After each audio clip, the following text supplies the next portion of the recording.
即便是伊朗这个宗教的最高领袖哈梅内伊已经遇难，但是伊朗的国内政治这种高强度的韧性依然是存在。即便是他的一些高级领导人遭到美国或者是以色列的这样一个精准的这样一个打击，但是伊朗国内的这种抵抗的这种力量意愿并没有受到一个削弱，所以这也会让美国方面感觉到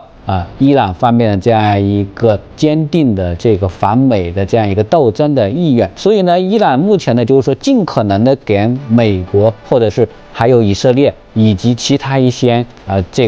支持美国和以色列的一些相关方面予以这样一个打击，给他们造成一些伤害，让他们感到痛。这样的话呢，才能够增加美国方面的这种军事介入的这样一个成本。那么把这个时间给它拖下去，把美国给耗住，这样的话呢，伊朗才能够去争取一个对它相对有利的这样一个谈判的这样一个窗口期。